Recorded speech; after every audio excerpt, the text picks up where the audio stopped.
ধানের শীষের বাইরে কেউ দাঁড়িপাল্লাতে ভোট দেওয়ার কথা বলে সেখান থেকে সুস্থ হয়ে বাড়িতে ফিরে আসবেন বিএনপি নেতা কর্মীদের কাছ থেকে, আমার তো সেটা মনে হয় না। এই বক্তব্যগুলো আওয়ামী লীগের গত 15 বছর এই বক্তব্যগুলো আওয়ামী লীগের পাতি নেতা থেকে শুরু করে একদম কেন্দ্রীয় নেতা পর্যন্ত এই বক্তব্য দেশে একমাত্র নৌকায় সিল মারতে হবে, নৌকা ছাড়া অন্য কোনো মার্কায় সিল মারতে পারবে না।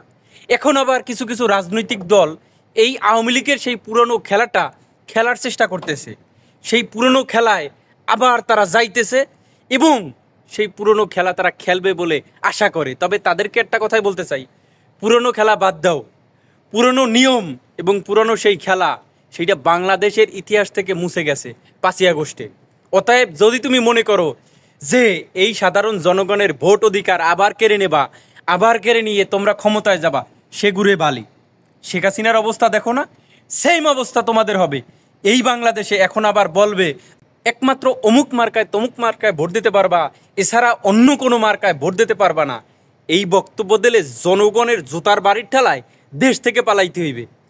দেশ থেকে এমনভাবে পালাবা যে জীবনে আর দেশের নামও নিতে পারবা না। অতএব সাবধান, সাবধান করি সাবধান হও। এই বাংলাদেশে জনগণের অধিকার নিয়ে ছিনিমিনি, এই বাংলাদেশে ভোট কারচুপি, এই বাংলাদেশে চাঁদাবাজি, এই বাংলাদেশে দুর্নীতি। সাবধান, জনগণ ধরে ধরে ধরে না, ধরলে কিন্তু আর ছাড়ে না। জনগণ কথা বলে না, সহ্য করে সহ্য করে সহ্য করে। এরপরে জনগণ যখন জুতার বাড়ি দেওয়া শুরু করে তখন জনগণকে আর থামাইয়া রাখা যায় না।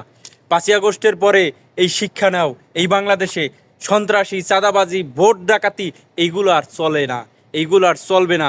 এইগুলো জনগণ এমনভাবে বয়কট করছে, আজকে হাসিনার পরিণতি কি অবস্থা দেখতেছো না? সেম পরিণতি তোমার অবস্থাও হইতে পারে, তোমার দলের নেতার অবস্থা হইতে পারে, তোমার দলের নেতাকর্মীরা আবার পালাইতে পারে।